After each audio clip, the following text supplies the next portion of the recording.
Upacara Sudi Wadani yang dijalani Dyah Mutiara Sukmawati Soekarno Putri di Balai Agung Singaraja Selasa 26 Oktober berlangsung tertutup.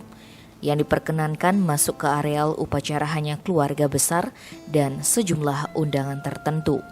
Pantauan Bali Express menyebutkan putri keempat proklamator Soekarno ini datang ke lokasi acara dari tempatnya menginap di Hotel Kawasan Lovina sekira pukul 9.30 WITA. Sukmawati diantar dengan mobil Alphard DK321 RI dan dikawal mobil Fatwal dari kepolisian. Acara ini berlangsung ketat. Sejumlah pecalang dari desa adat dikerahkan untuk membantu proses pengamanan didampingi aparat kepolisian. Petugas berjaga di seputar lokasi dan pintu masuk Balai Agung.